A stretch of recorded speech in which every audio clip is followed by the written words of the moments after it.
Chapter 23. The winter that changed a lineage. Arielleth slept for almost an entire day. When she finally opened her eyes, the chamber lay in late afternoon shadows, barely pierced by a few timid rays filtering through the shutters. Everything seemed blurred, a confused jumble in which she could not even remember where she was. She tried to sit up. The simple movement made her clench her teeth, as every muscle protested as if it had been struck by a staff, or branded with red-hot iron. Hunger roared, but she had no desire to eat. She was only thirsty, unbearably hot, and seized by an urgent need to tear off her clothes and lean out of an open window. The idea seemed glorious, until she discovered she did not even have the strength to push the blanket aside. And then she noticed it: she was not wearing her clothes. A wounded jolt ran through her chest. Who had taken them off? And why did she remember nothing? She wore a simple white cotton shirt that barely brushed her knees, with sleeves so long they hid her hands.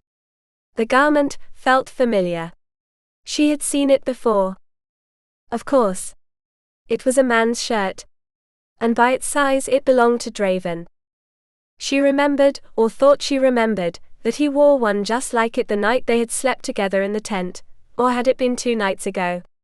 She was too exhausted to sort through her thoughts. She closed her eyes for a moment, letting herself drift. She dreamed of being 11, and of the affection of old uncle, Father Fredrin. Of fathers Roderick and Samoin, visiting the small peaceful Wintermere. Of the elders who adored her, patient teachers who taught her to read and write. In her dream a quiet night glowed in the hearth, and she read to her uncles one of her manuscripts, a tale of her most beloved hero Ulysses. In the reverie, the mythical traveler stood there behind her, smiling at her as she recited the feats she loved so dearly. She woke with a start, perhaps only minutes later, to discover that her eyes were blindfolded. "How is it possible that I am treated this way?" she protested to the air, indignant. The cloth was damp.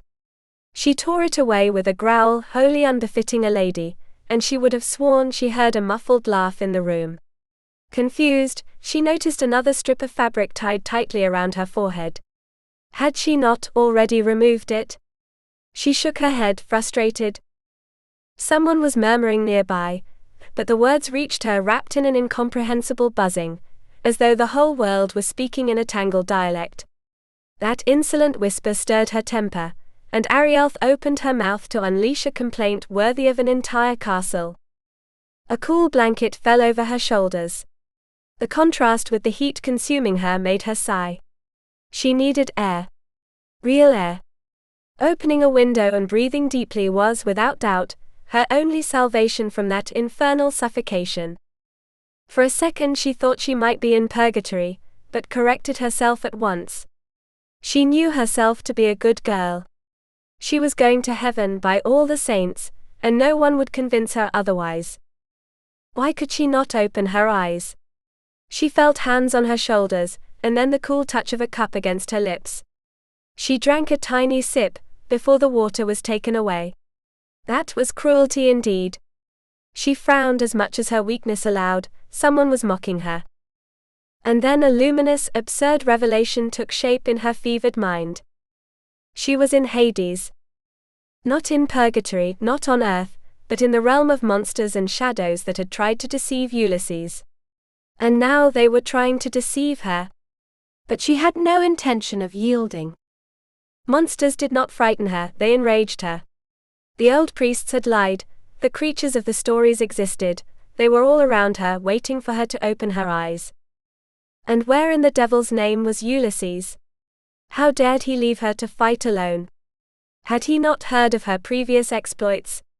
It was his duty to protect her. A hand touched her thigh, tearing her from her fantasies. With a sharp motion she ripped off the blindfold and turned her head, just in time to see a misshapen giant kneeling beside the bed, a single eye gleaming in a surly face and a gesture that could have been a smile or a threat. She screamed. It was a pure instinctive scream. Then she remembered that she was angry, not afraid. A Cyclops. Of course. And perhaps the worst of them all, Polyphemus himself. She clenched her fist and threw a determined punch. She aimed for the nose. She missed by a few inches, 5, perhaps 6, but it was enough to satisfy her. Exhausted, she collapsed back onto the mattress, as weak as a kitten, though with a victorious smile on her lips. Because the giant let out a howl of pain. Chapter 24. When men fought for land and for blood. Arielleth turned away, refusing to keep seeing cyclopes prowling around the bed, determined to ignore those creatures that, in her fevered imagination, were groping her thigh. She turned her face toward the hearth. And then she saw him. He was there. Standing before the fire, wrapped in a halo of light that outlined his body as if he had been forged by the ancient gods themselves. He was taller than she had ever imagined, and far more beautiful. But she reminded herself that he was not immortal. Even if the light cloaked him like a hero born of lightning, he was still flesh. "Where have you been all this time?" she shouted, trying to draw his attention. She did not know whether mythical heroes conversed with mere mortals, but she soon assumed that this one had no intention of doing so. He remained motionless, watching her in silence, as if the world were a riddle only she could solve. Arielleth startled and tried again, though it felt maddening. By all the heavens, she had a cyclops to her right. "Come on, Ulysses," she ordered, pointing at the monster kneeling beside her. But he did not move. He continued to look at her, solemn and silent, like a giant too powerful to bother trying to understand her. "Must I fight every battle alone?" she demanded, raising her voice until the muscles in her neck protested. Tears of frustration blurred her vision. Ulysses began to fade within his own radiance, and that gesture struck her as unbearably rude. She could not allow him to disappear. Fool or not, he was all she had in that feverish purgatory. She tried to flatter him. "I promise I will forgive you, for every time you let Morhollow hurt me. But if you abandon me now, I will never forgive you." The hero did not seem impressed by her promise. His figure grew almost translucent, as if sleep itself were trying to steal him away. Arielleth understood that she would have to resort to harsher threats to keep him. "If you leave, Ulysses, I will send someone to teach you some manners," she warned, lifting her chin. "I will set terrible warriors against you. Dare to leave. And if you do not deal with that cyclops," she pointed dramatically at the kneeling giant, "I will send Draven to find you." Satisfied with herself, she closed her eyes and took a deep breath. Yes, she had undoubtedly managed to intimidate the most glorious of Zeus's sons simply by naming Draven. She let out a growl, utterly unbefitting a lady. She peeked to confirm her triumph and smiled. Ulysses looked worried. Not worried enough, she decided. If he was to face monsters, he would need to show more than mere concern. "Draven is a real wolf, do you understand? He would tear you to pieces if I asked him to," she boasted. "He would do anything for me. Anything." She tried to snap her fingers to underscore her threat. She barely managed to move them. Even so, she closed her eyes, feeling victorious. She had won an important battle, without resorting to violence. "I am a proper lady," she proclaimed. "By all the demons, of course I am." For 3 days and 3 nights, Arielleth fought against the mythological monsters that tried to tear her soul from her. And Ulysses was always there, fighting at her side whenever she commanded it. Sometimes in her delirium, the stubborn giant spoke to her. He asked her questions about her past, and Arielleth tried to answer when she managed to understand him. But he always insisted on one point. He wanted to know what had happened after her mother's death, when Morhollow took charge of her guardianship. She hated speaking of that. She only wanted to remember Father Fredrin, and the bright days of Wintermere. But she feared that Ulysses would abandon her, so she endured his questions. "I do not want to talk about him," she murmured, her voice torn. Draven stirred when he heard her. He did not understand her words, but he recognized the anguish. He moved to the bed, and wrapped his arms around her.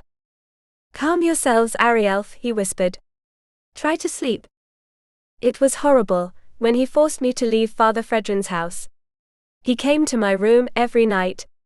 I felt him watching me from the darkness. I thought that if I opened my eyes, she sobbed. I was so afraid. Do not think of Morhollow, Draven ordered gently. When she began to cry, he lay down beside her and drew her against his chest. Though his features remained composed, inside he burned with fury. Arielleth did not fully understand what she was saying, but he did. And it tore him apart. Soothed by the warmth of his hands, Arielleth fell asleep again. Not for long. When she woke, she saw Ulysses watching over her like a tireless guardian. With him at her side, she feared nothing. He was the greatest of warriors, strong, proud, almost arrogant, and yet he filled her heart with an inexplicable sweetness. He was mischievous as well. His favorite game was to change his appearance. In the blink of an eye, he shifted from resembling Draven to regaining his heroic form. One night in the darkest hours, he even took on the likeness of Achilles, awkwardly wedged into a chair far too small for him, watching her with almost childlike curiosity. Arielleth grew worried when she saw him barefoot. You must protect your heel, she warned. It is your vulnerable point. Your mother dipped you in the Styx, but she held you there. Achilles looked puzzled. She sighed. Perhaps his mother had not told him the whole story. She smiled at him with compassion. She knew well what awaited him, but she lacked the courage to speak of treacherous arrows. He would soon discover it. She wept for the hero's fate, and in that instant he rose, transforming once more into Draven, who came to comfort her. His embrace held something of Ulysses, a strength that wrapped around her like a cloak. She drew him toward the bed, rolled until she was atop him, and looked straight into his eyes.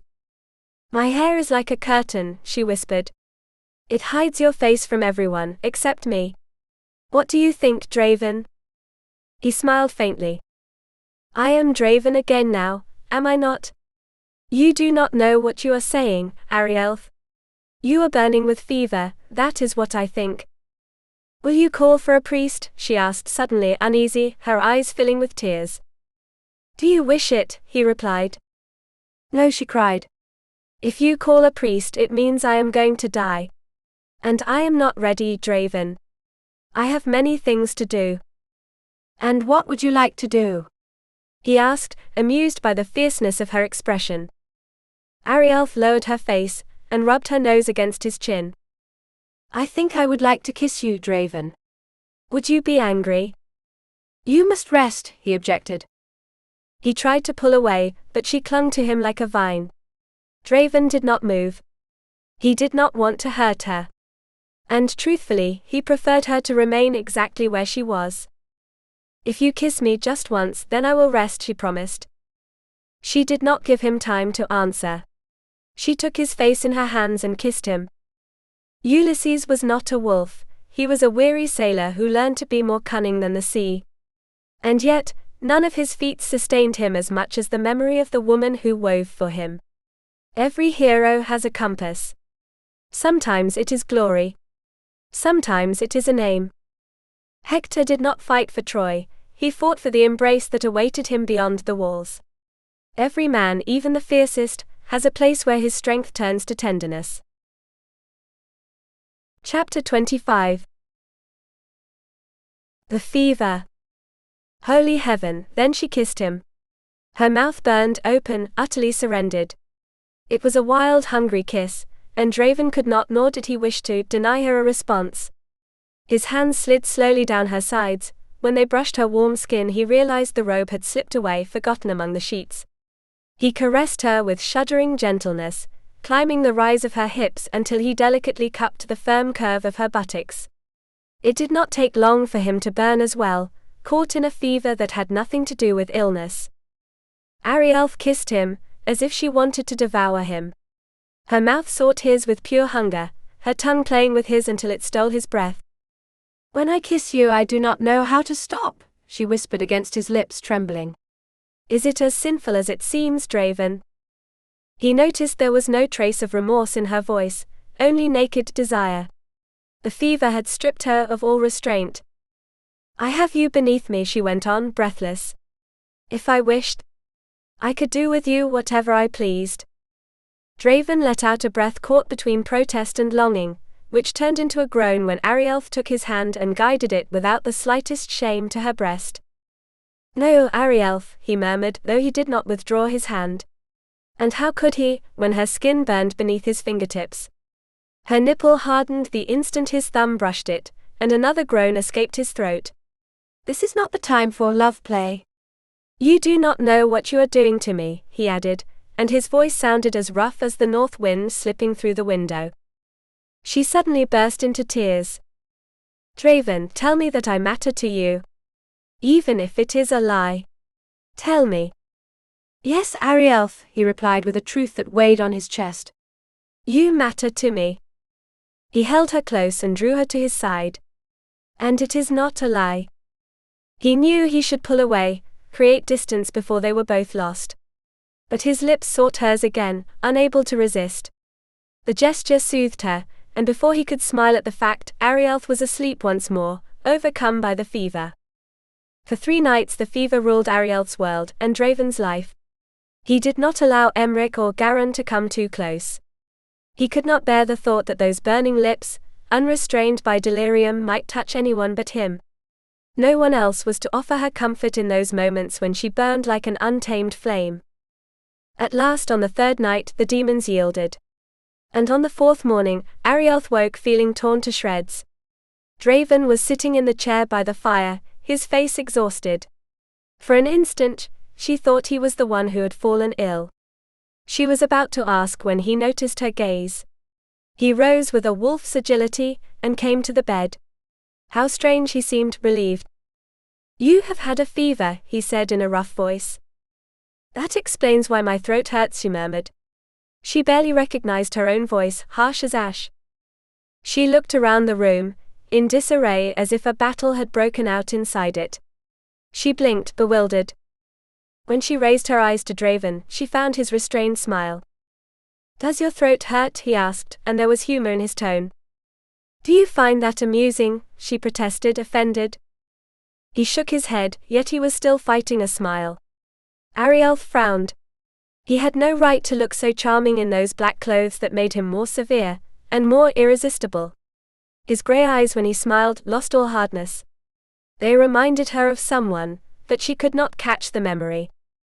"Now that you are awake, I will send someone to attend to you," he said. "You will not leave this room until you have fully recovered." "Was I very ill?" "Very," he admitted before turning toward the door. He seemed in a hurry to leave. She brushed a rebellious lock of hair from her face. "Holy heavens! I must look like a disaster." "You do," he replied. She heard the smile in his voice. She growled under her breath. "Draven, how long did I have a fever?" "More than 3 days." She turned toward him. "And I remember nothing?" she asked, surprised. He smiled again, as if keeping a delicious secret. "Draven." "Yes." She noticed the exasperation in her voice, and that only irritated her more. "Did you stay here 3 days locked in with me?" He opened the door. For a moment she thought he would not answer. But his voice came back firm, resonant. "No. I have not been here the whole time." And he left, closing the door behind him. Arielleth knew at once that it was not true. She did not know what had happened during those nights, but her instinct whispered that he had not left her alone for even a heartbeat. "Why deny it? What a contradictory man you are," she murmured. And yet a smile crept into her voice. Chapter 26. The bath. Arielleth sat up on the edge of the bed, longing for strength to return to her legs. Only a few minutes had passed since Draven left the room, when timid Knuckles knocked at the door. She invited whoever it was to enter, and a maid stepped inside with short, careful strides, as though afraid of waking the very walls. She was a gaunt woman, nearly withered despite her youth, her face etched with lines of worry and her shoulders bowed by too many sleepless nights. With every step her movements grew clumsier. She looked ready to flee the moment someone raised their voice, and Arielleth suspected she was frightened, she kept glancing at the door as one does when expecting an intrusion. Arielleth tried to reassure her with a smile, though the woman's unease only deepened the mystery. The woman was holding something behind her back. "I bring you your belongings, my lady," she murmured, finally showing the saddlebag. "That is very kind of you," Arielleth replied. The gratitude seemed to surprise her. Her anguish eased slightly, replaced by a shy confusion.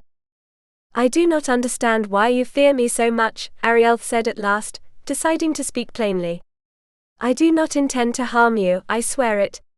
Tell me, what have the Wulfsen brothers done to make you this terrified?" Arielleth's frankness loosened the knot of tension in the woman's back. "They have done nothing to me, my lady. But I am not deaf. The walls trembled with the screams, and most of them were yours." "I screamed?"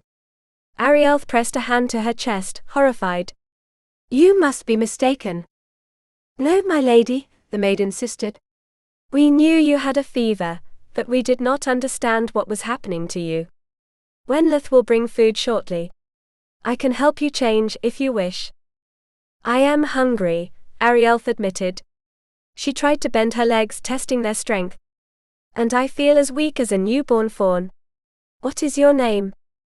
"Morwenna, for the late queen," she replied with a certain solemnity.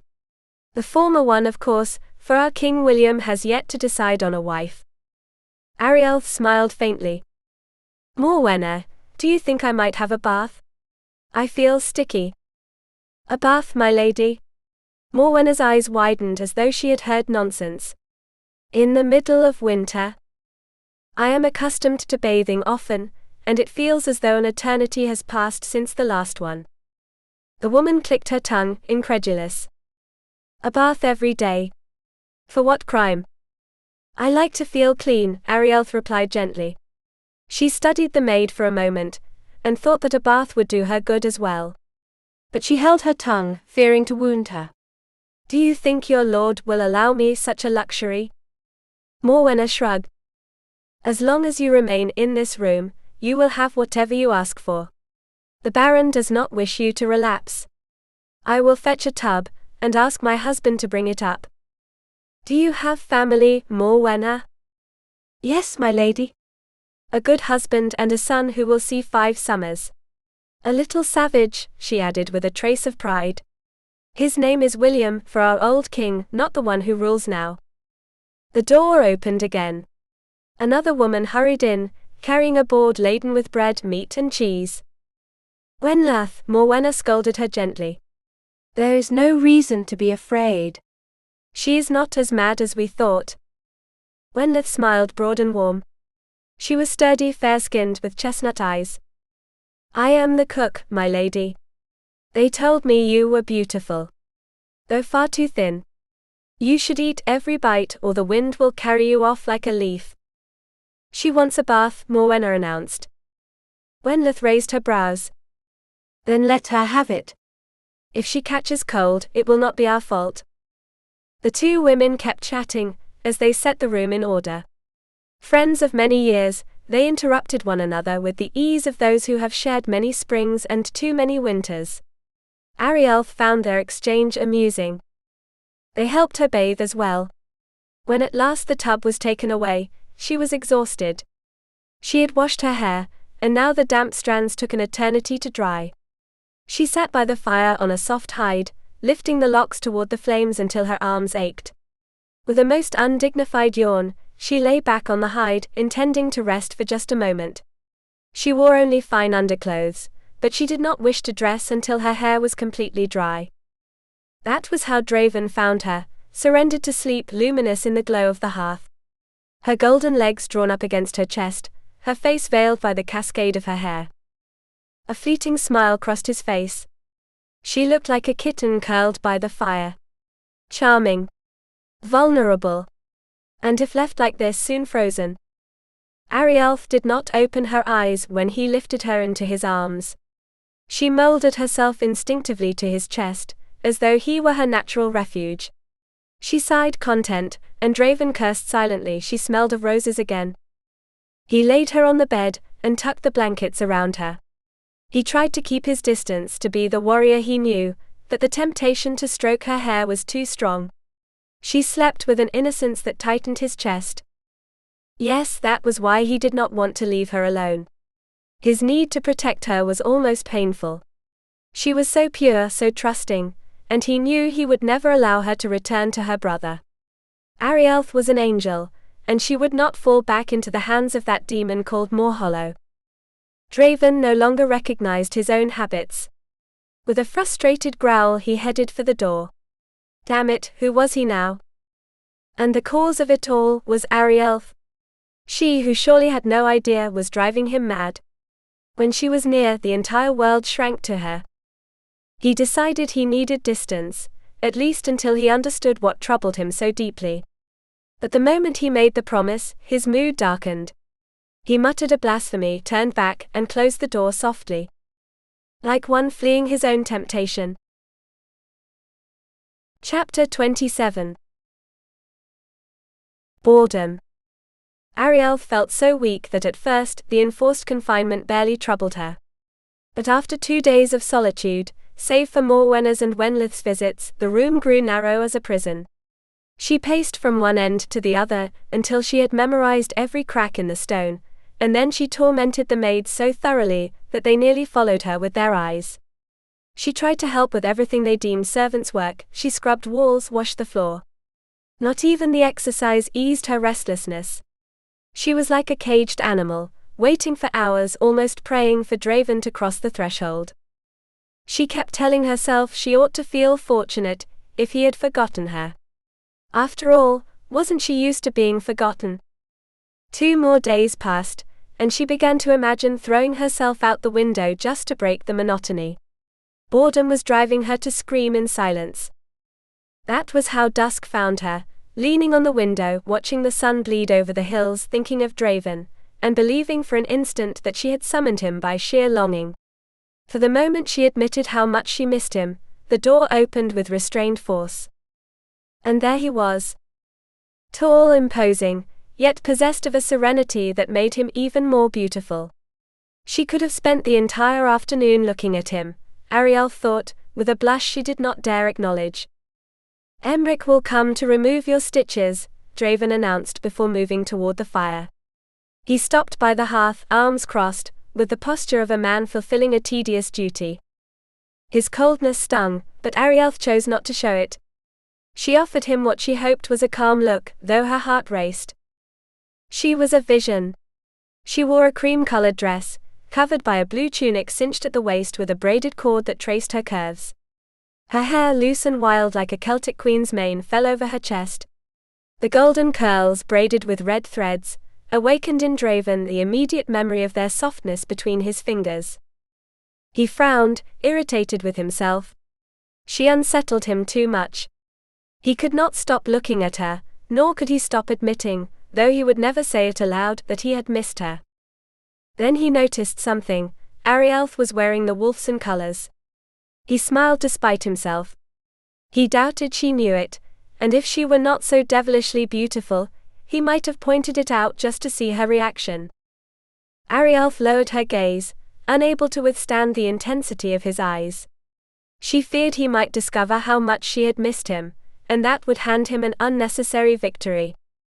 I would like to know what you intend to do with me, Draven, she said at last. She did not look at him. She feared his presence would derail her again. The Baron's nearness always confused her. When he was there, he intimidated her. When he left, he made her long for his return. The contradiction drove her mad. She turned to the window. Do you plan to keep me a prisoner in this room, for the rest of my life? Draven smiled when he heard the fear in her voice. Arielleth, the door was not locked. Are you mocking me? She spun on her heels, incredulous.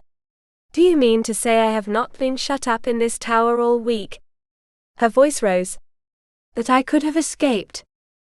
You could not have fled the castle, but you could have left the room, he replied. I do not believe you, she declared, crossing her arms to imitate him. You would lie just to make me feel foolish. And that is unfair, Draven, because I cannot lie. So we do not play by the same rules. Emric appeared in the doorway, wearing his customary scowl. He studied Arielleth for a long moment before entering. "This time you will have to hold her," he said to Draven. She looked at him, alarmed. "She has no fever, Emric, and she is as docile as a kitten," Draven replied calmly. Then he turned to Arielleth. "Lie down.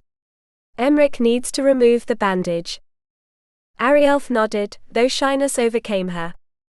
"Could you step out for a moment?" she asked. "I need to prepare myself." "Prepare yourself for what?" Draven asked, genuinely puzzled. "I am a modest woman," she stammered, flushing. "I do not intend to show you anything but the wound. I must make myself ready." Her blush was so sincere that Emric coughed to hide a smile, but Draven let out a noisy sigh. "This is no time for modesty, Arielleth. Besides, I have already seen your legs."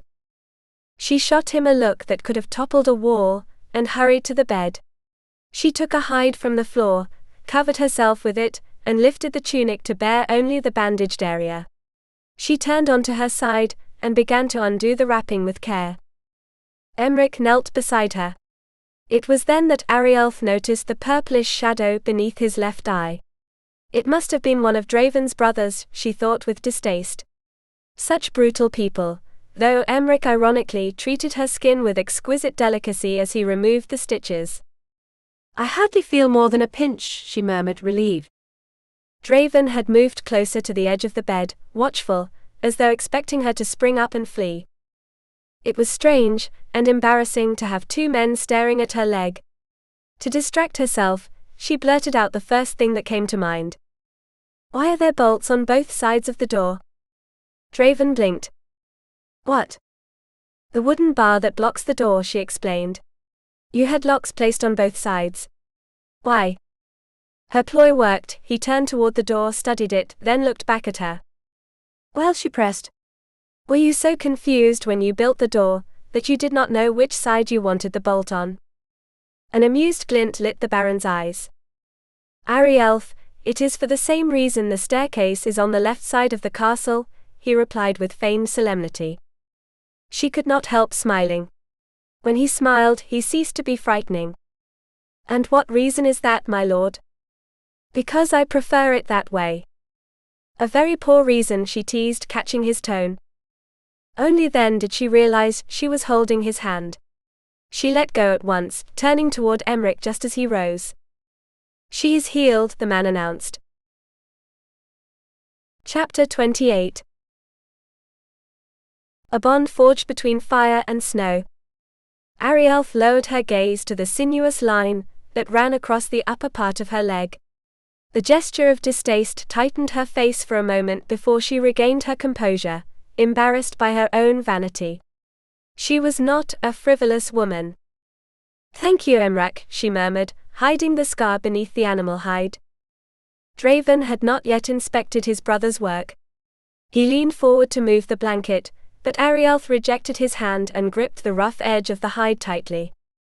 "Emric said it's healed, Draven." His intention was obvious. When he yanked the blanket away, Arielleth let out a small muffled scream. She dropped her hands to cover herself, but Draven held them and with deliberate slowness lifted the tunic until her thigh was exposed to the light. "No infection," Emric confirmed from the other side of the bed. "It's healed," Draven nodded. Freed, Arielleth adjusted her tunic and looked at him in disbelief. "Don't you trust your own brother?" The two men exchanged a knowing glance. "Of course not," she grumbled before restraining herself. "You probably gave him that black eye yourself. Typical of the Wulfsen." Draven let out an exasperated sigh and turned toward the door. Emric lingered for a moment, silently reproving her, then followed his brother. Arielleth spoke calmly. "I appreciate your care, Emric. I know you were only following orders, but still, thank you." She expected him to take offense, to put her in her place with some rude remark. She was ready to accept a verbal slap with dignity. But Emric did not even bother to respond. The silence disappointed her. How could she prove to the Wulfsen that she was a decent woman if they did not give her the chance?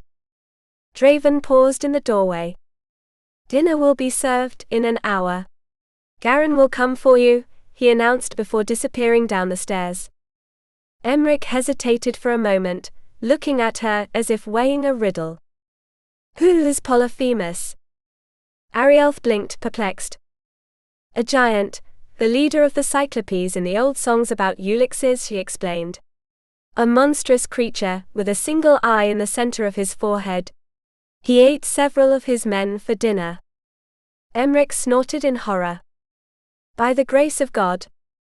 You should not invoke God's name in vain, Arielleth replied. And why did you want to know about Polyphemus? But his footsteps were already receding down the stairs. No answer came. Not even that could dim her sudden joy. She leapt from the bed, laughing softly. Finally, she was about to leave the room. She never for a moment believed the door had been open all week. Draven only wanted to unsettle her. Yes, he was perfectly capable of convincing her of her own foolishness, if she allowed it. She rummaged through her small satchel. She had nothing beautiful to wear. She was a prisoner, not a guest of honor. When she finished dressing, she walked around the room to shake off the tension. She tried the door. With a single pull, it swung open abruptly, almost pushing her to the floor. Draven had not lied. It was Emmerich who had left the door unbolted. Voices rose animatedly from below. Arielleth peeked out, trying to make out the words, but the distance dissolved them into murmurs. She returned to the room. A long staff leaning against the wall caught her attention. She took it decisively, and hid it beneath the bed. Perhaps I will be tempted to lock you out instead, Draven, she whispered, amused, rather than letting you lock me in. She lingered in thought, aware that she had spent too long alone, and that silence was beginning to feel like a refuge. Garin took an eternity to climb the stairs. Arielleth was convinced that Draven was punishing her with his absence. But when she heard the footsteps on the stairs, she hurried to the window, smoothing her tunic and calming her expression. Garin appeared without a trace of anger. He wore the colors of the forest in spring. The warm green accentuated his bearing. Lady Arielleth, he greeted politely, I would like to speak with you in private before descending. He approached with his hands clasped behind his back, looking at her with a hint of unease. A Scyther will be at dinner. She knows you are here and she is angry. More than angry. She has not spoken a word, but I know her. Her gaze unsettles me. Why are you telling me this, Garin? Because I felt it my duty to warn you. So it will not take you by surprise. She studied him with a mixture of puzzlement and tenderness. You've become kinder to me. Is it because I helped you in the battle against my brother? Well, yes, he stammered. That's a sad reason, she replied softly. Does it weigh on you that I saved your life? I do not understand, Garin murmured. It weighs on me that I had to kill to do it, she explained. But it does not weigh on me that I saved you. Garin frowned, confused. Just like Draven, she thought, men forged in iron, incapable of understanding how guilt could nest in an act they would call bravery. I would have liked your change of heart to come from seeing something good in me, she said, with a sadness that forced him to truly pay attention. Garin tried to console her. You are a singular woman. I try not to be, she said. But it's difficult with my past. It was a compliment, he smiled, relieved. I thought perhaps singular might sound like a flaw to you. He offered his arm as they reached the antechamber of the great hall, but Arielleth declined with a serene gesture. I cannot let this closeness alarm my brothers. The hall opened before her like an ancient cavern, vast, with a stone hearth dominating the front wall. To her right, on a wooden platform, stood the main table, long enough to seat 20 warriors. Damp reeds lay scattered across the floor, giving off a musty smell that the fire seemed to intensify. A dozen dogs slept in the center, adding to the chaos.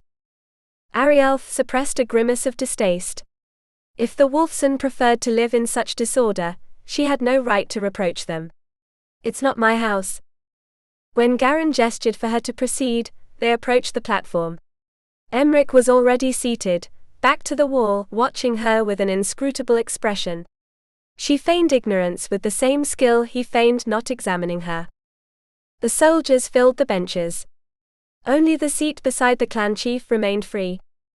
Arielleth was about to ask after Draven when Emric's voice thundered. Wenleth. Chapter 29.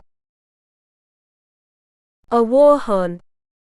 Emric's roar swept away any question from Arielleth's lips. A voice replied from the kitchens, vibrant like contained thunder. We heard you. Then Wenleth burst into the hall like a storm, carrying a stack of empty boards in one hand, and a monstrous platter overflowing with meat in the other. Behind her came two more girls, arms loaded with trays. A final one brought several golden loaves pressed under her elbows. What followed was so grotesque that Arielleth was left breathless. Wenleth flung the boards onto the table, with the precision of a warrior hurling shields in battle, and commanded the others to do the same. Trays landed and spun across the wood like wheels on fire. Behind them beer jugs slid with a clatter. The men, Emric leading, pounced on the food as if spurred by a war horn. The clamor seemed also to rouse the pack sleeping by the fire. The dogs leapt up, agile in their trot, noses alert. They lined up behind the soldiers, like a disciplined army. Arielleth frowned, bewildered, until she saw the first bone cross the table and soar over a soldier's shoulder. An imposing greyhound caught it in midair, with a victorious growl. More bones flew, more jaws clamped down. In an instant, beasts and men devoured with the same ancient frenzy that grips a pack. Disgust climbed Arielleth's throat. This time she made no effort to hide it. I couldn't, even if I tried. Not a word was spoken during the meal. Only satisfied growls, the crunch of bones, the eager breathing of dogs, and the slow drip of spilled beer. At first she thought it was a spectacle meant to humiliate her, but the theory fell apart as the ritual continued uninterrupted, like an old custom oblivious to all courtesy, until the men were sated and burped in a guttural chorus that made the walls tremble. You haven't eaten a bite, Arielleth, Garin murmured, still chewing. Aren't you hungry? She shook her head gently. I've lost my appetite. Garin drank and wiped his mouth on his sleeve. Arielleth looked away. Tell me, Garin, she whispered. Why didn't the soldiers wait for Draven? I thought that was required. Oh, Draven never eats with us, he replied. He offered her a loaf, which she declined. Since our father died and Aloin fell ill. Who was Aloin? She was, he corrected himself, a maid. She ended up dying a few winters ago. A scyther said replacing her would have been an open wound. In the end, the poor girl could barely distinguish the table from the floor. Another bone flew through the air. Arielleth had to duck to avoid it hitting her chest. Garin continued speaking as if nothing had happened. Draven is our lord. He distances himself from everyone. I suppose he prefers to eat alone. I'm not surprised, she murmured. I imagined anything, but not this chaos. Do they always eat like this, she asked. When the day has been long, Garin shrugged. Arielleth was about to rise and leave, when at last the commotion ended. One by one the soldiers stood, belched freely and departed. Even the dogs, more dignified than their masters, retreated to the hearth's warmth without a single indecorous sound. You didn't eat anything, Garin pressed softly. Didn't you like it? Was that eating? She replied, unable to contain herself. And what would you call it? Emric intervened, frowning. Arielleth inhaled deeply. I'd call it gorging. She lifted her chin defiantly. I've seen animals behave with more decorum. Men of lineage eat, Emric. What I just witnessed wasn't a meal. It was a pack masquerading as soldiers. Emric's face turned purple. He seemed on the verge of leaping across the table. But Arielleth, still burning with indignation, did not flinch. I think I've been very clear, a deep voice resonated behind her. Draven. Arielleth's heart constricted. She sensed him before even turning, solid, silent, like a breathing forest. Without looking at him, she straightened, meeting his chest. He did not move an inch, so she had to circle him to descend from the platform. She wanted to tell him what she thought of that barbaric dinner, but she made the grave mistake of meeting his eyes. Those grey ancient eyes, as if they summoned storms and oaths. Her courage melted instantly. Without saying a word, she turned toward the exit. Cowardice perhaps, but a dignified cowardice, better to flee than to be struck dumb. She had nearly reached the door when Draven's voice caught her. Arielleth, I have not given you permission to leave. She stopped. She turned only halfway, and with a smile as sweet and sharp as a blade replied just as slowly. I didn't ask you to. Then she resumed walking. She muttered to herself, cataloguing grievances, unaware of the footsteps approaching behind her, until large, warm, steady hands settled on her shoulders. The touch was enough to undo all her tension. She leaned against him unwillingly, as if her body remembered something her mind did not. Draven felt her trembling, and understood that she was not looking at him. She was looking at the doorway. Looking at Asytha. The shadow that had just crossed the threshold. The woman whose hatred suffused everything like an omen. Chapter 30. Asytha. Arielleth froze at the sight before her. She recognized Asytha instantly, the spitting image of her brother Garin with the same brown hair and eyes. But the resemblance ended there. Asytha was small, almost fragile, so thin she seemed on the verge of breaking. Her skin, pale as a winter moon, hinted at failing health. She wore a tunic that may once have been light-colored. Now it was a map of stains and dust, fabric worn down by neglect. Her hair, long, dry and matted, carried the same grime, as if it too had surrendered its shine. In that rough tangle, Arielleth suspected shadows deeper than mere abandonment were hiding. But when the shock passed, her revulsion faded. What she saw in Asytha's grey eyes was far more profound, a broken light, an echo of ancient pain, a despair so absolute it wounded the eyes. Arielleth felt a knot in her throat. My God, her brother had engineered this tragedy. Morhollow deserved every flame of hell. Draven's arm then came around her, firm on her shoulder, pulling her close. She didn't fully understand the gesture, but once she was within that shelter, her trembling stopped. I will kill her, Draven, Asytha declared. Emmerich reacted instantly. Arielleth watched him spring toward his sister, carefully and urgently gripping her arm. He led her silently to the table. He whispered something in her ear, words too low for Arielleth to catch, but soft enough to restore a measure of calm to Asytha. The young woman's stiffness eased, she nodded several times as if those words were a balm. Finally she sat beside Emmerich, but suddenly raised her voice, sharp as a dagger. It is my right, Draven. To kill her is my right. The hatred flashing in her eyes was almost a living thing. Arielleth would have stepped back if Draven had not held her with the serene strength of his presence. She didn't know how to respond. She chose the simplest honesty. She nodded, fearing it might look like a concession, and replied, You may try, Asytha. Those words unleashed the young woman's fury. Asytha stood so abruptly that the small stool toppled from the platform, bouncing on the stone floor. The moment you turn your back, Enough. Draven's voice thundered, a lightning bolt cracking between the walls. The command struck the air. Asytha immediately went still, as if that voice had ripped the fury from her in one blow. Emmerich did not appreciate his brother's tone. He cast Draven a troubled, protective look, before picking up the stool and helping Asytha back into her seat. Draven muttered a curse through his teeth. He removed his hands from Arielleth's shoulders, only to take her hand and pull her along with him. She had to quicken her pace to keep up. He didn't relent, until they reached the landing outside the tower chamber. How could you let her get to that point? Arielleth whispered, her voice breaking. The blame lies with your brother, he replied, nothing more. She felt her eyes sting. She shrugged, defeated. I am so tired, Draven. I need to rest. She entered the chamber slowly, praying he would not follow. When she heard the echo of his footsteps receding down the stairs, she knew he had left her alone. Arielleth closed the door with trembling hands, and barely reached the edge of the bed before breaking into tears. Draven descended to the hall.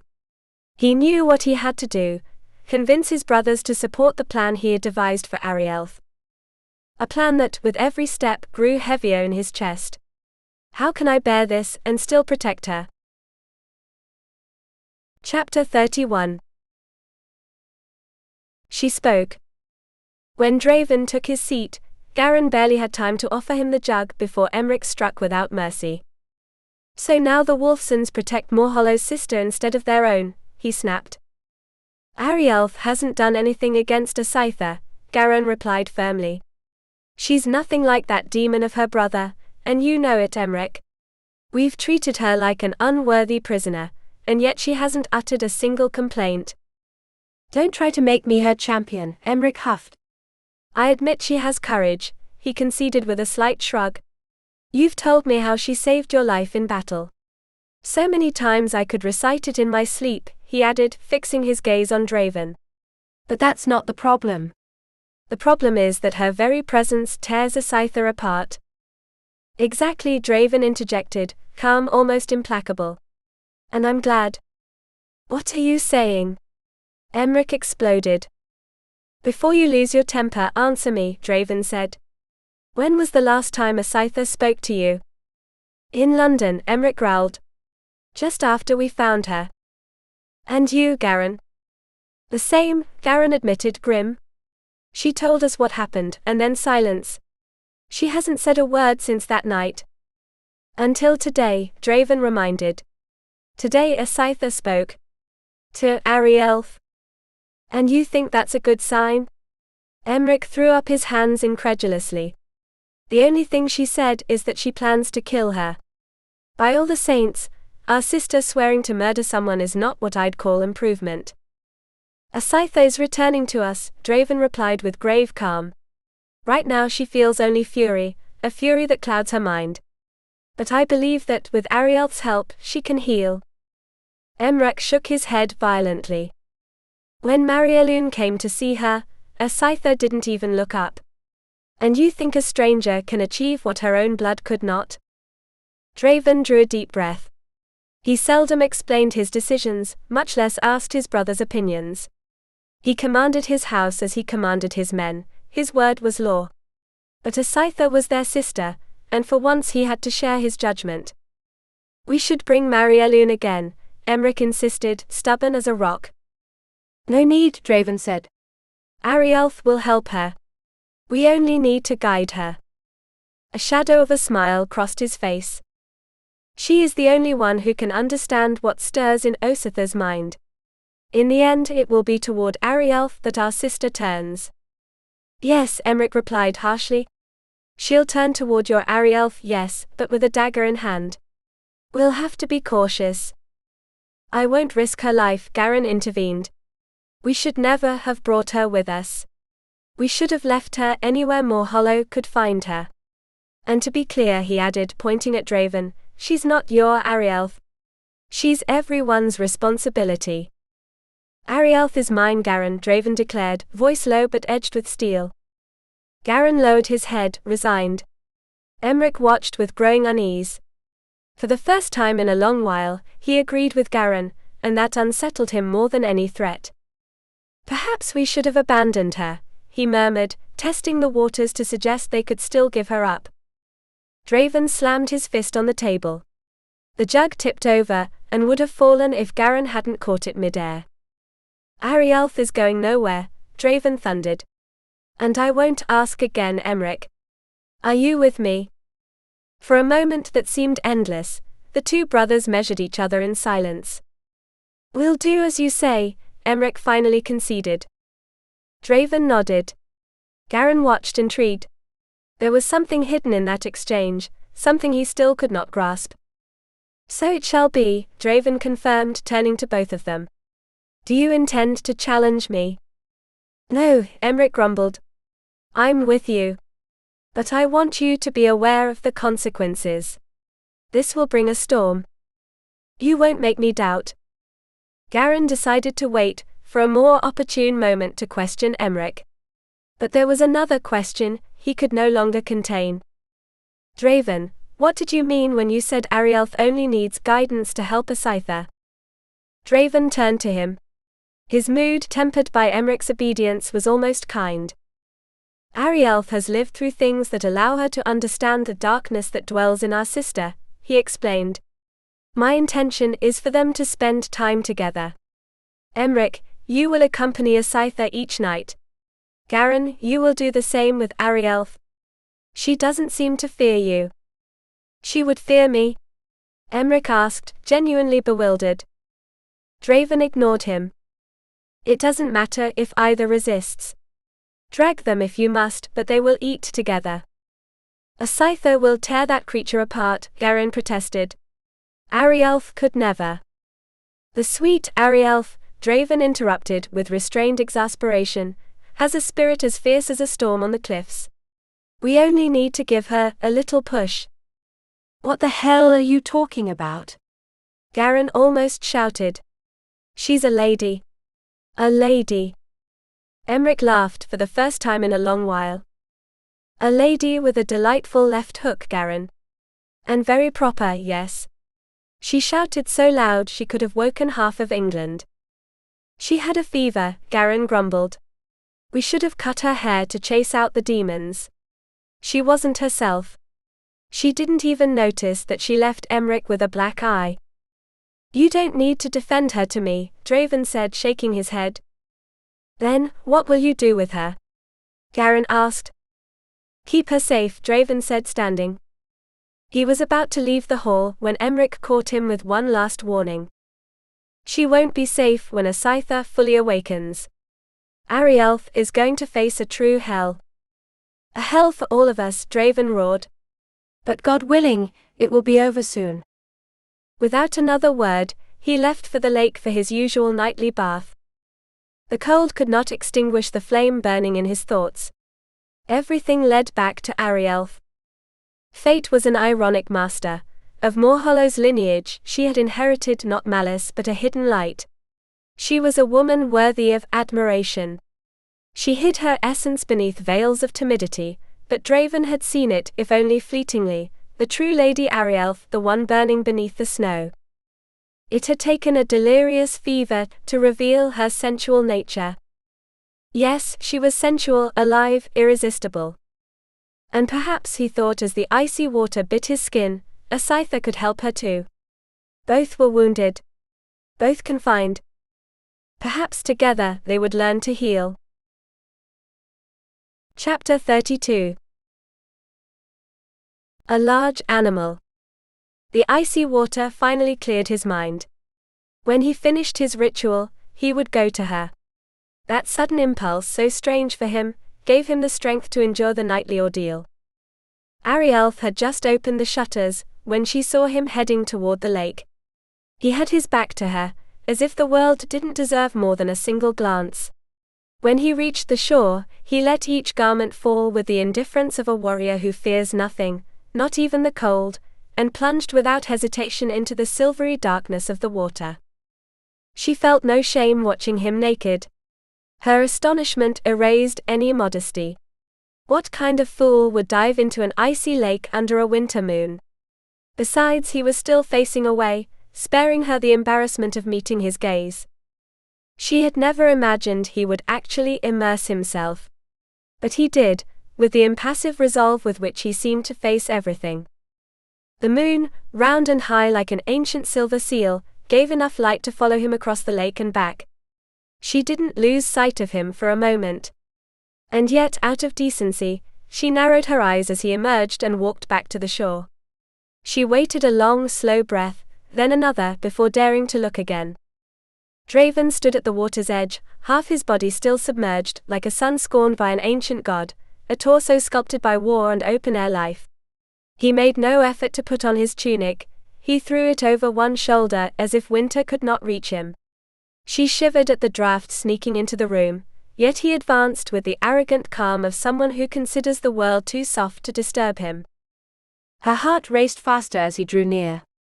What a body, solid hips, a narrow waist, shoulders that seemed carved by a Celtic artisan. Even at a distance, he radiated a power that drew and unsettled her in equal measure. Then Draven stopped and lifted his gaze. And he saw her. Startled, she raised a hand in instinctive greeting but stopped halfway. She couldn't make out his expression, though she imagined with little effort his usual frown, dark as a storm cloud. Arielleth stepped away from the window immediately. In her hurry to escape that gaze, she forgot to close the shutters before slipping into bed. She was still furious. Every thought of a scyther ripped at her chest. She wanted to scream, but instead she cried. She cried for nearly an hour, until her eyes were swollen and her cheeks burned with tears. A scyther. That girl broken by horrors no one should know. Arielleth understood all too well the feeling of being trapped under someone else's will. She knew the rage of powerlessness and the grief for what was lost. But she also burned with anger toward the Wulfsens, who had worsened the wound by treating her with the roughness they mistook for protection. She drew a deep breath. It was time to assume her duty toward that young woman. Not because Morhollow had been the executioner, she bore no guilt for another's crimes, but because a scyther was alone, and someone needed to see more than a shadow in her. She would help her. With patience and tenderness, until a scyther let in a thread of light. Oh heavens, and she cried again. She felt trapped. So close to the border, so close to her cousin Merowyn's house, yet her escape would have to wait. A scyther needed care, real human care, not the crude orders of her brothers. Yes, Arielleth thought she had been brought there by force, but perhaps not by a whim of fate. Perhaps someone needed her. The room had grown icy. Shivering, she wrapped herself in a hide and rose to close the shutters. Outside, the rain matched her mood. She cast a quick glance at the lake, confirming Draven had not returned, then let her eyes wander across the low line of hills beyond the wall. Then she saw it. A large animal. So still it seemed carved from the night. She approached the window, her heart tightening. The animal watched her. A wolf. A magnificent wolf, dark-furred and ancient-eyed. Common sense screamed that it was impossible, that her exhausted mind was playing tricks. But the beast did not disappear. It raised its head as if to howl at the stormy sky, though the wind carried away any sound. She did not know how long she remained there, enchanted. She closed her eyes for a moment. When she opened them, it was still there. "It's a dog," she murmured. A huge dog. But inside her, the older voice, the one that still believed in omens and forest spirits, knew otherwise. If she were superstitious, she would have taken the apparition as a sign. She hurriedly closed the shutters and returned to bed. Her mind remained full of shadows and wild creatures. It took her a long time to fall asleep, finally convincing herself with exhausted effort that she had seen no wolf. Later, deep in the night, she woke trembling. Warm embers surrounded her, Draven's arms firm and silent, pulling her against his chest as if it had always been her place. Arielleth sighed, believing she was dreaming, and let herself be carried back into rest. Chapter 33. 100 Winters. She swore that, even if she lived 100 winters, she would never forget the week that followed her decision to help a scyther. It was a week unlike any she had lived before or would live again, perhaps only comparable, according to the elders, to the dark days of Duke William's invasion. But she hadn't even been born then, so she decided that in that case it didn't count. That week tested her gentle nature and her sanity alike. She didn't know which she valued more, so she made a point of preserving both, though the Wulfsen family seemed determined to take them from her tooth by tooth. Arielleth was allowed to wander the castle, always with a soldier at her heels, a shadow of steel and discipline. Once, she even managed to wrest permission from Draven to use the kitchen scraps to feed the creatures of the forest.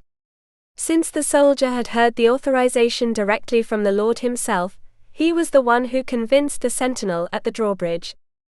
Thus, one mist-laden dawn, Arielleth climbed to the top of the hills before the walls, carrying a burlap sack filled with meat, grain and leftover poultry. She didn't know what the massive dog, or wolf according to her memory, she had seen the night before ate, so she brought everything as an offering. Her shadow, an attractive soldier named Faramond, muttered complaints a few steps behind. He had suggested going on horseback, and she had firmly declined. She said a walk in the fresh air would do them both good, when in truth, she just wanted to hide her complete lack of skill as a horsewoman. On her return, she found Draven waiting in the courtyard. The expression on his face did not bode well. "I did not give you permission to go beyond the walls," he declared, his calm weighing like an anvil. Faramond spoke before she could. "You allowed her to feed the forest creatures, my lord?" "Indeed," Arielleth confirmed, giving Draven her calmest smile, the one she hoped would make her seem composed and worthy. He barely inclined his head. His eyes, cold as a winter lake, pierced her, and for a moment Arielleth thought he wanted to rid himself of her presence. But he did not reprimand her. Draven rarely raised his voice, he didn't need to. His stature commanded respect, and the hardness of his gaze, especially when he was displeased, proved more effective than any shout. Arielleth no longer feared him, or at least she tried to remind herself of that several times a day. Yet she still found no courage to ask what he had meant when he said she belonged to him. She postponed the moment, fearful of the answer. "I'll have time when a scyther heals," she told herself. Until then, she would fight every battle that arose. "I only climbed the hill to stretch my legs," she finally replied. "Do you fear I might set off for London?" Draven ignored the tease. "And what was the purpose of your excursion?" "To feed my wolf." The frown that appeared on his face gave her a quiet triumph. For once Draven could not conceal his surprise. "You may laugh if you wish," she continued, with a mischievous spark, "but I saw it. A wolf, or a great dog. And I felt it was my duty to care for it, until better times come, and it can hunt for itself. Then it will manage alone, I am sure." Draven turned and walked away without a word. She let out a barely contained laugh. He had not forbidden her from going out again. That small victory was enough to make her smile the rest of the day. The truth was, she doubted the creature was still nearby. After the first sighting, she had looked out the window 100 times without seeing a trace. Perhaps it had gone, and some nights, curled under the blankets, Arielleth wondered if she had imagined it. Of course, she would never confess it to Draven. Besides, there was a strange pleasure in crossing the drawbridge, and leaving her offering there. The food disappeared every morning, foxes, deer or roe deer, it didn't matter. Nothing went to waste.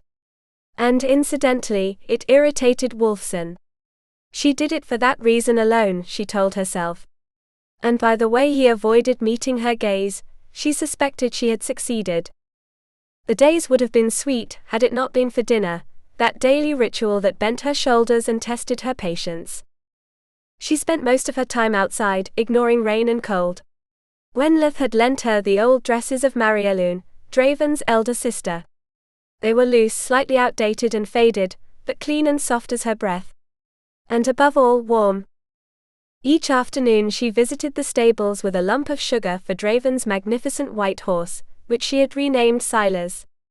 A nearly magical bond grew between her and the animal. The steed would strike the wooden stall forcefully whenever he saw her approach, but as soon as she spoke to him he calmed. Arielleth understood that hunger for affection, and she always praised his untamed spirit while offering a treat. Silas, imposing as an equine god, returned her devotion. He would nudge her hand with his muzzle until she petted him. If she hesitated, he sought her out again, insistent. The stable boy was not exactly pleased with her visits, and made his displeasure known loudly. He claimed she was spoiling Draven's horse, and threatened to tell him. But it was all bluster. Deep down he admired the young woman's unexpected skill with the animal.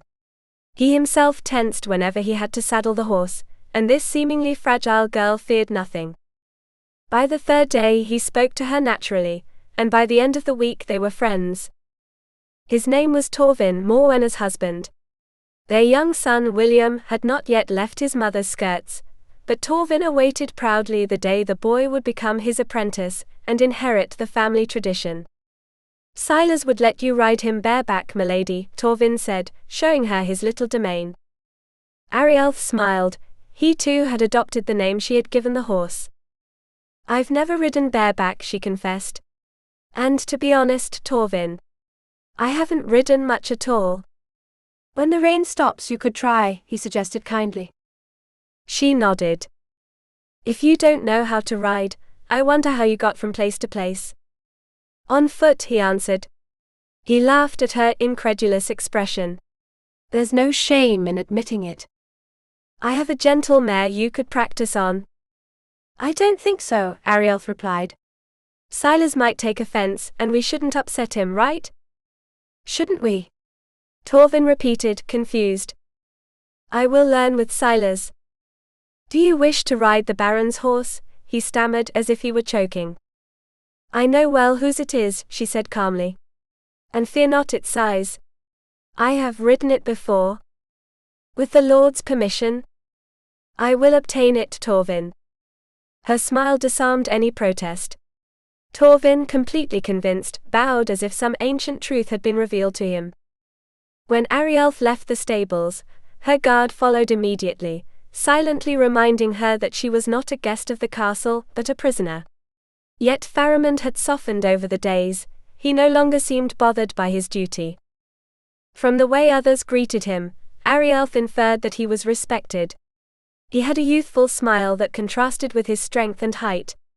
She didn't understand why a man like him had to accompany her at every step, instead of a boy like Tomrich, the squire. The doubt gnawed at her tongue until she finally spoke. Have you done something to anger your lord? Faramond blinked, surprised. I saw you look with envy at the soldiers when they returned from training. I imagine you would rather be with them than accompany me all day. It's not a problem, he replied, uncomfortable. And yet I don't understand why you were assigned to me, unless you've displeased Draven. I have a wound that still needs time to heal, he said at last. His voice was low, and a blush rose to his cheeks. She found his shyness strange. To put him at ease, she added, I was wounded too. Not lightly, believe me. I nearly died, Emmerich saved me. I have a horrible scar that crosses my entire leg. Faramond blushed even more. She frowned. Isn't it a point of pride for a soldier to show his wounds? It is, he murmured, quickening his pace. Then she understood. It wasn't shame for the wound itself, but for the place where he had received it. His arms and legs were unscathed. Only the chest and topic closed, she murmured, feeling her own cheeks burn. When he slowed his pace, she knew she had guessed correctly. Although she never asked, Arielleth found it striking that the soldiers trained for so many hours. She assumed that protecting a man with as many enemies as Draven was demanding work. It didn't take much reasoning to reach that conclusion. The Baron was not easy, nor was he known for diplomacy. He had surely collected more enemies than allies in William II's court. And unfortunately she had far too much time to think about Draven. When she wasn't walking with Faramond, she teased Wenleth and Morwenna with suggestions to improve the decor of the place. Morwenna, less reserved than Wenleth, was always willing to keep her company. Her little Guillermo, 4 years old, turned out to be as talkative as his mother once she managed to remove his finger from his mouth. Chapter 34. The Cry of a Child. As the sun began to sink and the world was bathed in weary gold, Arielleth felt a knot tighten in her stomach, and a dull pulse hammering at her temples. It was hardly surprising, she reminded herself, considering that dinners with the Wulfsen were a trial even Ulysses himself might have shunned. But she was not allowed to absent herself. She had almost begged, on her knees if necessary, for her food to be brought to her room. Draven, however, had remained immovable. He demanded her presence at the family table, though he himself indulged in the impudence of avoiding that torment. The Baron always dined alone, peeking in only briefly to ensure that the remnants had been cleared, or ripped from the floor after the soldiers had thrown them like hounds in full feast. A scyther, for her part, enlivened the occasion in her own way, between a bone flung over her brother's shoulders and the next, she delivered a fresh stream of insults to Arielleth. Arielleth knew she could not endure it much longer. Her face was stiff from a gesture that was no longer a smile but a mask. On the seventh night, her composure shattered with a violence that left the entire hall silent, as if the earth itself had trembled beneath her feet. Draven had just granted her permission to withdraw. Arielleth had risen and with a courteous bow, begun walking toward the exit when she saw a scyther advancing toward her. She had no strength left to endure another assault of disdain. Then behind a scyther, little Guillermo appeared, peeking from the kitchen door. The boy smiled at her with that bright childlike innocence that disarmed her, and Arielleth stopped to return the gesture. The child stepped forward just as a scyther raised her arms to begin her usual diatribe. Her hand struck the boy across the face with the back of it, and little Guillermo fell to the ground. The child's cry tore through the air. Garin shouted, and Arielleth let out a scream so fierce it froze everyone, a scyther included, who stepped back. Surely, it was the first time she had ever retreated before someone. Garin leapt to his feet, but Draven grabbed his arm. The Baron's gaze alone was enough to halt him. Arielleth ran to the child, lifting him gently and calming him with soft words and kisses to his forehead. When Morwenna appeared, alarmed with Wenleth at her shoulder, she handed the little boy to her with tenderness. Then she turned to a scyther. Perhaps if a scyther had shown even a shred of remorse, Arielleth might have found a way to temper her anger. But the girl merely shrugged and murmured that the child was a nuisance, and added coldly that little Guillermo was a tiny pest. Arielleth's slap came like thunder. It crossed Ositha's mouth with the precision of one striking a well-deserved target. Stunned, a scyther lost her balance and fell to her knees. Before she could react, Arielleth grabbed her hair and tilted her head back, forcing her to look up. "You've spoken your last insult, a scyther. Do you understand me?" The entire hall held its breath. Emric was the first to recover his voice. "Let her go, Arielleth," he ordered. "Stand aside, Emric," she replied without taking her eyes off a scyther. "You blame me for what happened to your sister, but I've decided it's time to face this matter. And I intend to start now." "I blame you for nothing," protested Emric. "But leave her be. Her head." "Her head," Arielleth interrupted, "needs a proper cleaning." She looked toward the door. Wenleth and Morwenna watched, petrified. "Wenleth, we'll need 2 tubs of hot water. Morwenna, fetch clean clothes for your lady." "A bath, now, my lady?" Wenleth asked, confused. "A scyther will take the bath," Arielleth declared with fierce calm. She let go of her hair, helped her to her feet, and held her arm to prevent escape. "You are taller, but I am stronger," she announced in a low, terrible voice. "And at this moment, also more dangerous than you can imagine. If I must drag you kicking to the tower, believe me I will." And raising her voice so that her words would embed themselves in the minds of the 3 siblings, she added, "In truth I would not mind giving you a kick or 2. A scyther began to cry, but Arielleth did not relent. She had already received too much compassion from her brothers. What a scyther needed now was firmness. And Arielleth had it. Her own headache had in fact completely vanished. "Cry all you want," she said as they ascended the stairs. "It will do you no good. You called little Guillermo a scoundrel, but the only scoundrel here is you. From today on everything will change." Not a single kick was needed. By the time the tubs were finally filled and steaming, a scyther already looked like a defeated statue. There was no will left to resist. Between Wenleth, Morwenna and Arielleth she was undressed. "Burn these," Arielleth ordered as she handed over the clothing. When they immersed her in the first tub, a scyther went rigid, motionless, as if expecting to turn to stone. But beneath those dulled eyes, Arielleth saw the fury beginning to dissolve at last. "Why 2 tubs?" Morwenna asked nervously, just before a scyther clutched Arielleth's hair with desperate strength.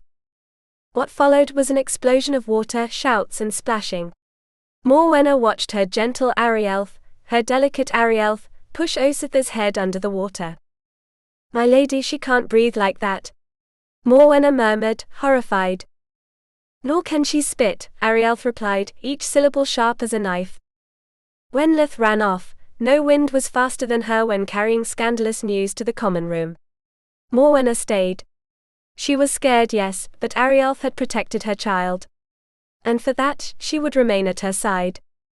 2 tubs because a scyther is so filthy that one would not suffice, Arielleth explained between struggles. The next hour was a feat worthy of being sung by bards. When calm finally returned, a scyther sat before the fire, clean, wrapped in fresh linen, while Arielleth untangled her hair with unexpected patience. They had not yet exchanged a single kind word when Morwenna reappeared. I did not thank you for protecting my little one, she stammered. Arielleth opened her mouth to reply, but Morwenna spoke first. I do not blame Lady Arielleth. She is as she is. But you acted against your own nature to protect my son. And I will not forget that. I did not mean to strike him, Arielleth said suddenly. It was the first time she had spoken without venom. Morwenna and Arielleth shared a brief hopeful smile. Once they were alone, Arielleth dragged a chair and sat across from Arielleth. A long time passed before Arielleth lifted her gaze. What do you want from me? She asked in a thread of a voice. For you to tell me what happened to you. A blush rose to Arielleth's cheeks. Do you want every detail, Arielleth? Does it give you pleasure? No, Arielleth replied with genuine sadness, but you need to get it out. You have poison inside you, Arielleth. And only by speaking can you free yourself. You can no longer hide behind that childish act in front of your brothers. Arielleth opened her eyes surprised. How dare you? But she stopped. She understood. Arielleth offered a soft smile. You do not hate me. If it were hate, I would have seen it. You did not insult me the first days. What you are doing, it is too calculated. I hate you, Arielleth insisted weakly. No, Arielleth repeated. You have no reason to hate me. The wars of our brothers have dragged us both into this. And we are both innocent. I am no longer innocent, Arielleth murmured. And Draven enters your bed every night. I doubt you are. Arielleth fell silent, puzzled. Why does she think that? She put aside her indignation for later. What mattered now was Arielleth. I would kill your brother if I could, she said suddenly, her voice breaking. Why won't you let me die in peace? Do not speak heresies, Arielleth reproached. How can I help you if you? Why do you want to help me? You are Morhollow's sister. I feel no loyalty to him, Arielleth replied, a trace of fire in her voice. He lost it long ago. When did you meet him? In London, Arielleth whispered, and that is all I will say. No, Arielleth. You will tell me. I will keep your secrets. There are no secrets, she spat. Everyone knows what happened. I want to hear it from your lips, Arielleth said. And I can watch you all night if necessary. Arielleth studied her for a long time. She was exhausted. Empty. And above all, alone. And you will tell Morhollow, she asked, afraid. I will never return to Morhollow, Arielleth declared. My only plan is to reach Scotland, to my cousin's house. Even if I must go on foot. I believe you. You will not tell him. And Draven? Will you tell him? Only if you ask me to. Arielleth swallowed. I met him when we went to court. He told me he loved me. He swore it to me. And she broke down crying. When she could continue, her voice was a shattered whisper. I was promised to Ardgar since I was a child. But then your brother appeared, so attentive, so handsome. I agreed to see him in secret. Draven thought he was far away in Normandy. Otherwise, I would never have gone. Morhollow would have found a way, Arielleth said bitterly. He did not love you. He used you to hurt Draven. He loves no one more than himself. That I know now. Asaitha closed her eyes. Morhollow did not touch me. The blow of that phrase fell like a stone in a still lake. Arielleth did not blink. Continue, she asked gently. Asaitha took a deep breath. He summoned me to a secluded room. Chosen by him. And I went, because I thought I was in love. I believed how foolish I was. But he was not alone. He brought a friend. And it was that man that... Her voice broke. Who raped me? Silence. A vast silence filled with trembling breaths and truths finally spoken. Arielleth took Asaitha's hands. And the weight began at last to shift. Chapter 35. Contempt. All the old training Arielleth had cultivated to hide her emotions served her now. Not a trace of astonishment crossed her face at Asaitha's revelation. Draven's sister scrutinized her, with the bitter expectation of someone waiting to read disdain in another's eyes. Doesn't it make you? She asked, her voice broken. Continue, Arielleth whispered, firm as a sacred stone. The full story finally emerged, first in fits and starts, then like a dark torrent. When Asaitha finished, Arielleth remained silent for a few moments, giving her time to catch her breath. Who was the man who accompanied Morhollow? She asked at last. Tell me his name. Rendgar. I know that bastard, escaped from Arielleth's lips, fury vibrating in her voice. Asaitha shrank back, startled by the spark of anger. Arielleth breathed deeply, setting the rage aside as if it were a soaked cloak. Why didn't you tell Draven? I don't mean your meeting with Morhollow, but Rendgar's presence. I couldn't, Asaitha replied, shame knotting her throat. They beat me so brutally I thought I would die. And Morhollow was as guilty as Rendgar. I don't know. But when Emric and Garin heard Morhollow's name, they refused to hear more. Tears welled up, but Arielleth raised a hand, practical, almost maternal. Enough. Listen to me now. Your only sin was loving the wrong man. I wish you could speak to Draven about Rendgar, but that decision is yours. I can only promise that I will keep your secret as long as you wish. I trust you, Asaitha said. I've watched you all week, and you are nothing like your brother. Thank the gods for that, Arielleth murmured, earning a small smile. One last question, Asaitha. Why did you act as if you had lost your mind? Did you do it for your brothers? Asaitha nodded. But why? Arielleth insisted, puzzled. When I returned home, I realized I wasn't going to die. Then I feared I was pregnant by Rendgar. Draven would have forced me to marry and... Do you really think he would have pushed you to marry Morhollow? No, not him. But he would have found another. He would only have wanted to help me. And are you? Arielleth asked, feeling a cold twist in her stomach. I don't know. I've missed my days, but I notice no difference. They've never been regular. It may be too soon to know, Arielleth said. But if it is, how would you hide the truth from Draven? He may be stubborn, but he is not blind. I thought about locking myself in my room until it was too late, Asaitha murmured. It sounds so foolish now. I only know that he would kill me before letting me marry anyone. And Baron Ardgar. The contract was annulled. I am no longer a maiden. Arielleth sighed. Did he tell you? No. But Draven knows it can no longer be fulfilled. Then what haunts you is that he might force you to marry. Exactly. Let's face that shadow first, Arielleth decided, rising with renewed energy as if a north wind pushed her. I do not believe for a moment that Draven is so cruel. She raised her hand as Asaitha tried to interrupt. But what I believe doesn't matter.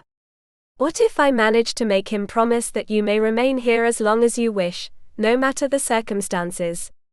Would it ease your fear? Will you have to tell him I am with child? Arielleth hesitated, pacing like a warrior mapping a strategy before battle. Of course not, she declared. First I will secure his promise. The rest, he will understand when the time comes. The gleam of hope in Ositha's eyes strengthened Arielleth's determination. "You have a clever mind, Arielleth," Ositha said. "If he makes that promise, he will never break it. But he will be furious when he discovers you have deceived him." "He is always furious with me," Arielleth replied with a slight shrug.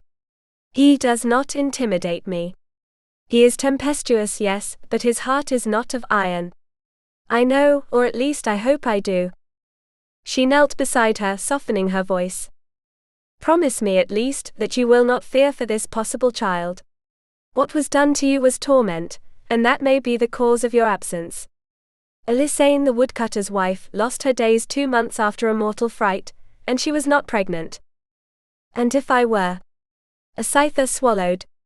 "Wouldn't I hate that child? He would have his blood." "He would be as innocent as you," Arielleth replied. "Am I condemned for having the same blood as Morhollow?" Ositha shook her head vehemently. "Neither you nor your child would be like Rengar. You would guide that child. Love straightens even the trees born in a storm." Arielleth sighed. "But perhaps there is no child at all. So let us leave that for now. You are exhausted.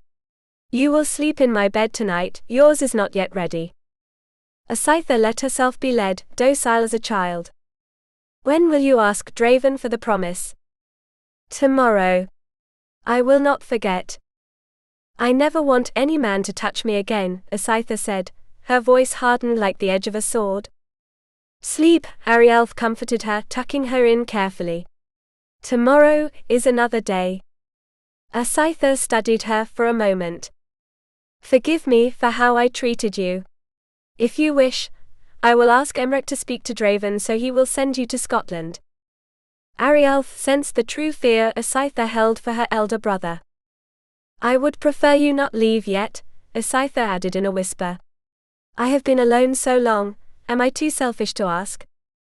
"Only honest," Arielleth smiled. "A virtue I admire. And I promise I will stay as long as you need me. You too have been dishonored, they say." "Nonsense," Arielleth cut her off. "Neither of us is guilty for what was done to us. We carry enough honor in our hearts. That is the only thing that matters." Ositha smiled faintly. "You have a strange character, Arielleth. I had thought you would hate the Wulfsen." "Your brothers are not exactly pleasant company," Arielleth admitted. "But I do not hate them." "Do you know? I feel safe here. It's curious. A prisoner, and yet feeling protected. It's worth thinking about." She was thoughtful for a few heartbeats, then made a gesture to herself. "Yes. I will have to ponder that." As she was leaving, Ositha asked in a faint voice. "You won't do anything reckless regarding Rengar, will you?" "Why do you think that?" "Because of that dark glint in your eyes when I spoke his name. You won't do anything, right?" "You imagine too much," Arielleth replied, deflecting her worry with a smile. "Another thing we share." Ositha smiled again. "I won't have nightmares tonight. I'm too tired. And you should sleep soon as well. You'll need your strength to face Draven." "Do you fear he will drain my energy?" "Not you." "You could ask him for anything." Arielleth felt her knees weaken. "I've seen how he looks at you. And you saved Garen's life. Remember that, and Draven won't be able to refuse you anything." "Sleep, Ositha." Arielleth was nearly closing the door when she heard one last arrow. "Draven has never looked at Lady Morena as he looks at you." Arielleth turned immediately. "Who is Lady Morena?" she asked with studied indifference. "The woman Draven sees as a possible wife." "Well, I'm glad for her and sorry for her," Arielleth replied. "With a man so arrogant, she will have her work cut out for her." "I said thinks not will do." "And he won't." Arielleth said no more. She closed the door softly, crossed the corridor, and broke down crying. Chapter 36. Rage. Arielleth did not want anyone to see her cry. After leaving a scyther in her chamber, she wandered aimlessly, longing only for a quiet corner where she could untangle the fierce knot of her emotions. She tried the hall first, but when she heard Garen's voice on the other side of the door, she kept descending the stairs to the lower floor. She took her winter cloak from the peg beside the guard post, and pushed the heavy gate just enough to slip outside. The air was so cold it would have made a Highland bear shiver. She wrapped herself in the cloak and walked briskly on. The moon, round and watchful, lit the path. When she reached the butcher's hut, she let herself fall back against the stone wall and broke down in tears. She cried like a lost child. She cried until her head throbbed and her cheeks burned. She cried without any relief, as if sorrow could never spill far enough to leave her lighter. And still the rage did not fade. She had listened to Ositha's entire account without showing a trace of horror, yet inside her heart had shrunk as if pressed by a red-hot iron. Rengar. That bastard was as guilty as Morhollow, and no one knew it. What are you doing here? The deep growl struck her like a lightning bolt. Arielleth let out a broken sob. Draven had appeared before her like an armed shadow. She tried to turn her back on him, but he stopped her. He took her chin with undeniable firmness, and forced her to look at him. He would have had to be blind not to see the tears. She wanted to apologize, but the faint brush of his hands undid her completely, and she broke down again, sobbing. Draven drew her against his chest. He seemed ready to hold her, for as long as it took for her to regain her calm. He was dripping from head to toe. The fool had clearly just returned from his nightly plunge in the river, and she only soaked his chest further with tears, complaints and shivers. You'll freeze if you keep wandering about like this half-naked, she managed between hiccups. And this time I don't intend to warm your feet. If he replied, she did not hear it. Her face was buried in his shoulder, and without realizing it she was stroking his wet chest. Draven thought she could not imagine the devastating effect that gesture had on his entire body. Suddenly, Arielleth tried to pull away. Her head bumped against his chin, and she murmured hurried apologies, only to make the mistake of lifting her gaze. Draven's mouth was a breath away, and a lash of memory struck her, the taste of that insolent kiss in the tent. She wanted to kiss him again. Draven understood her intent, because he slowly inclined his mouth toward hers. He meant it to be a light kiss, a gentle comfort.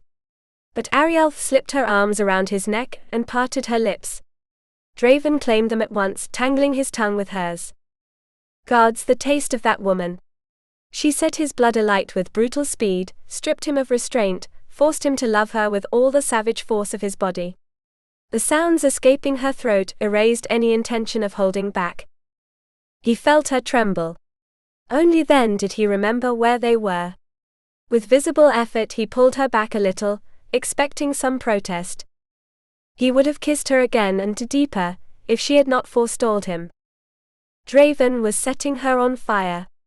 Arielleth did not know if she could stop him, until she felt his hands rise toward her breasts. The sensation was glorious, so glorious that the desire frightened her. She pulled away, abruptly. You should go inside now, if you don't want to turn into a block of ice, she said, her voice tight. Draven sighed. She was trying to give him orders again. He lifted her without ceremony, ignoring her protests, and headed for the castle. Did a scyther tell you what happened to her? He asked, now more in control of himself. Yes. But I will not tell you a single word, no matter how much you insist. You may torture me if you wish, but Arielleth, he admonished. I promised a scyther I would keep silent. And especially with you. She fears you, Draven. That is the truth. She expected his fury. But he nodded, unperturbed. It is right that it should be so, he said. Before her brother, I am her lord. That is no way to address a family, Arielleth protested. A family should be a united clan, eat together, share bread and laughter, not live in fear. And how would you know? Draven shot back, exasperated. You were raised by your uncle. Precisely because of that, she insisted. I know what it should not be. Do not argue my methods, he growled. Then more softly, "Why were you crying?" "Because of what my brother did to a scyther," she whispered, resting her head on his shoulder. "My brother will burn in hell." "Yes," Draven said with icy calm. "He is a man who deserves to die. I do not blame you for wanting to kill him." Draven arched a brow. "Does not blaming me make you feel better?" She thought she heard irony in his voice. "I have changed my mind about murder," she whispered. "That and what I must do." He waited. When they reached the gate, he opened it effortlessly, still holding her. His strength continued to leave her speechless. "What is it that you must do?" he asked. "I must kill a man." The door slammed shut just as she confessed it. Draven blinked, unsure he had heard correctly. He decided to wait until they were alone in his chamber, before questioning her further. He climbed the stairs with her in his arms, ignoring her weak protests. He did not stop at the great hall level. He kept going, but when he reached the floor where the tower lay, he took the opposite passage, a narrow dark corridor she had never noticed before. At the end, he opened a door and carried her inside. It was his room. Arielleth understood at once. He was offering her his own bed. The chamber was warm, welcoming. A gentle fire lit the stone walls. The single window was covered with furs. The bed, broad and solid, stood against the wall near the hearth beside a simple table.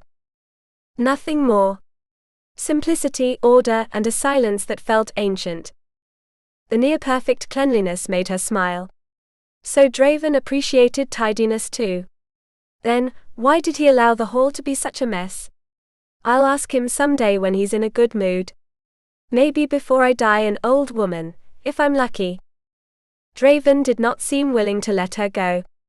He approached the fire, rested his shoulders against the stone hearth, and rubbed his back like a satisfied bear. She clung to him purely by instinct. Heaven! I wish he wore a shirt. It was hardly decent to feel so much pleasure just touching his warm, taut skin. That man seemed like a god forged by the sun. Her heart galloped again. She looked up and found him watching her with an intensity that unmade her. "Do you intend to carry me in your arms all night?" she growled, nearly offended. Draven shrugged, making her cling tighter. When he smiled, she realized he was holding her partly just to make her press closer to his body. "Answer me first," he ordered. "Then I will let you go." "I will answer." "Did you say you're going to kill a man?" "I said it," she replied without looking at him. He waited for some comment, but what came out instead was a deep, rising, almost unstoppable laugh. Arielleth bristled. He let her slide to the floor, though he kept his hands on her shoulders, preventing any escape. "And who is this poor devil?" he managed. "One of the Wulfsen." "Of course not," she replied. "Though if I were malicious, you'd be first on my list, my lord." "Ah," Draven laughed. "Then my sweet and gentle lady, who is the chosen one?" "I am a sweet and gentle lady, Draven." "It's about time you admitted it," she replied, without a trace of sweetness. She sat on the edge of the bed, smoothing her dress, hands folded in her lap. She was surprised by how naturally she spoke of killing a man. "But he deserved it, didn't he?" "I won't tell you his name. It's my business." Draven disagreed, but decided to wait. "And when you kill him," he asked, "will you vomit everything in your stomach again?" She remained silent. "And cry as well," he pressed, reminding her of her reaction after killing the soldier who attacked Garin. "I will try not to eat first," she said with dignity. "And if I cry, I will find a corner where no one can see me. Are you satisfied?" She breathed deeply. "I already feel like a sinner." "Death must not be taken lightly, Draven," she whispered. "But justice cannot be deceived either." He laughed again, irritating her. "I want to sleep. Go, please." "Do you think you can throw me out of my own room?" "Yes," he admitted. "Forgive me if I disrespect you. I appreciate your courtesy in offering me the bed. Tomorrow, I will return to the tower once a scyther has her room ready." She looked up just as a dull sound startled her. Draven was slipping off his second boot. "It's already indecent for you to stay here shirtless," she protested. "Will you strip completely before leaving? Is this how you behave with Lady Morena?" She forced herself to ignore him. If he wanted to display himself half naked, she would close her eyes. But her eyes betrayed her. She watched him add a log to the fire. She was going to thank him, before remembering he was pretending she didn't see him. Then Draven walked to the door. And without a word he slid the heavy bolt.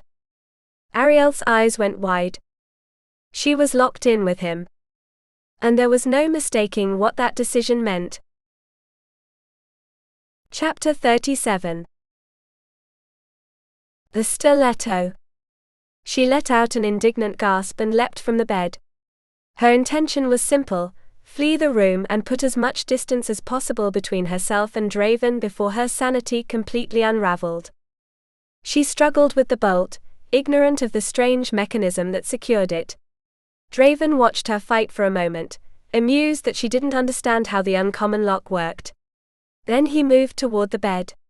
Out of respect, he decided not to fully undress. But just his presence is enough to push me to the edge.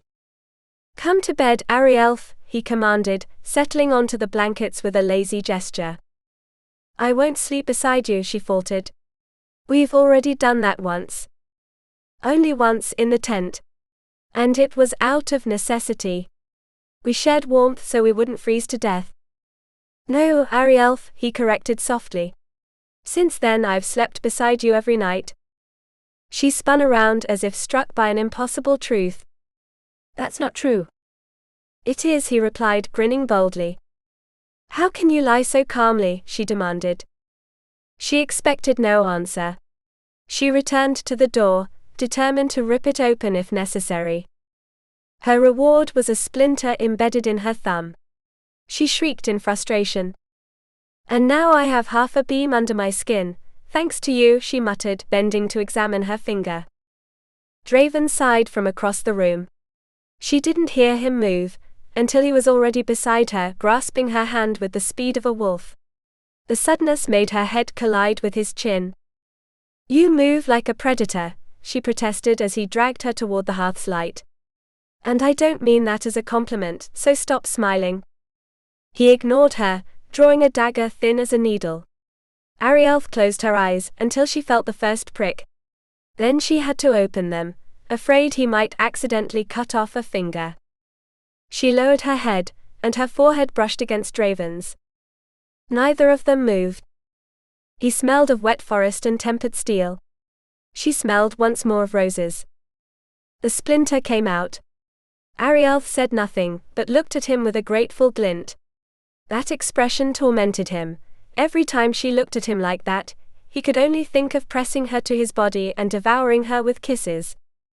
Damn, even a simple glance sent him to the edge of losing control. He tossed the stiletto behind him, and without letting go of her hand, led her toward the bed. "You can't even pull out a splinter, and you plan to kill a man," he snorted.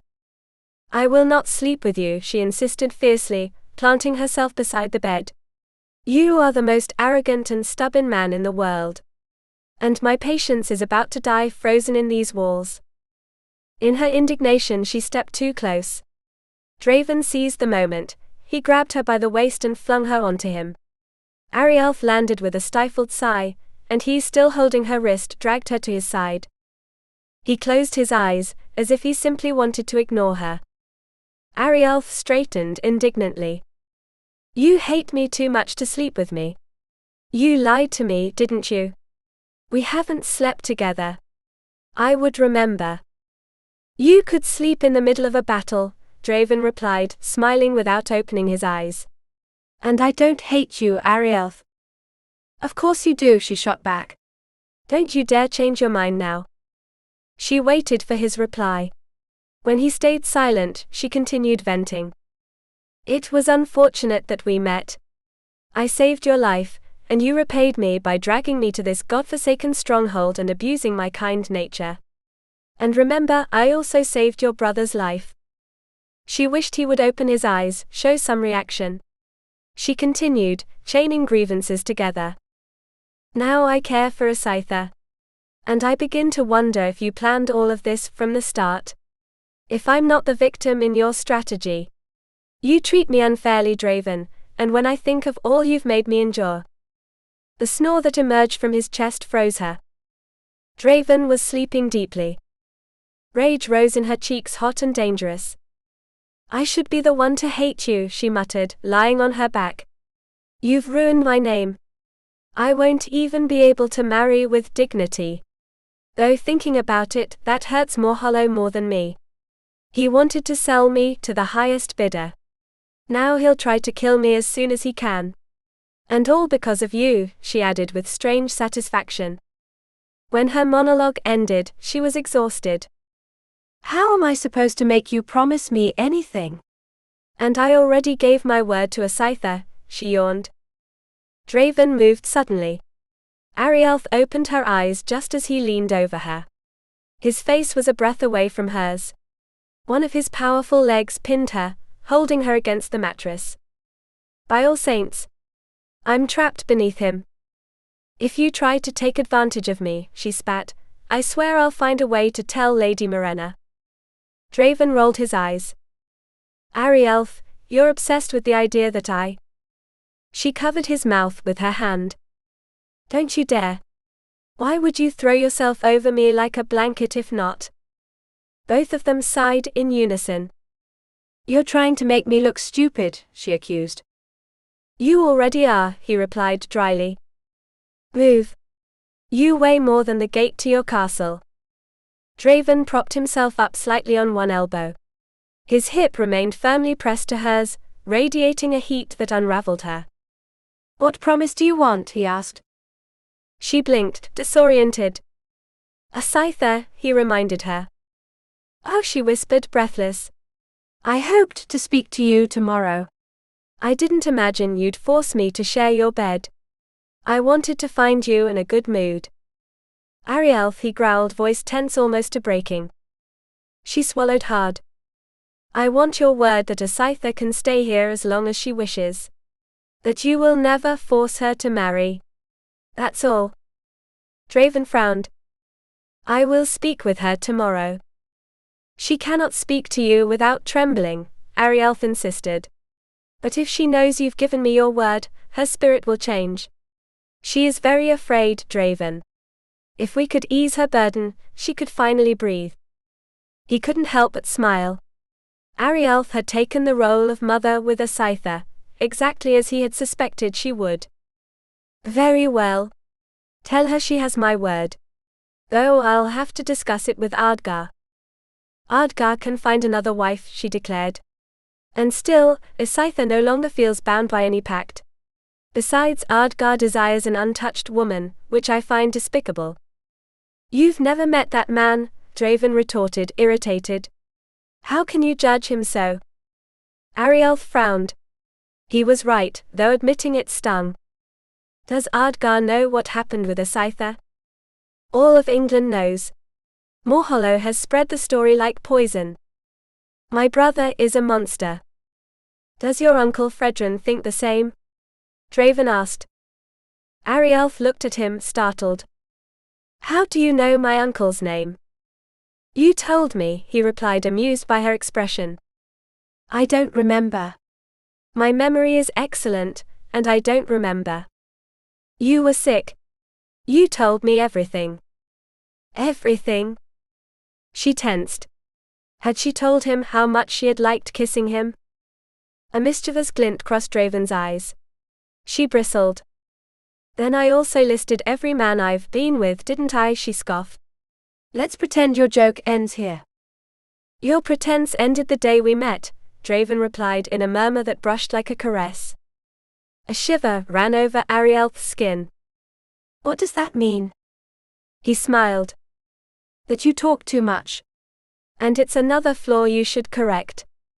Ridiculous, she shot back. I've barely told you what was necessary this past week.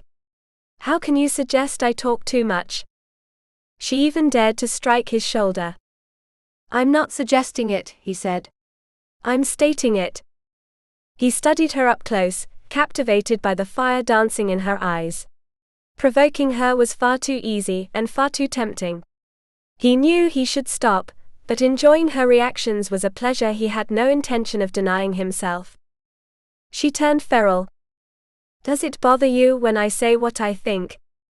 Draven nodded, amused. Arielleth stared at him, burning.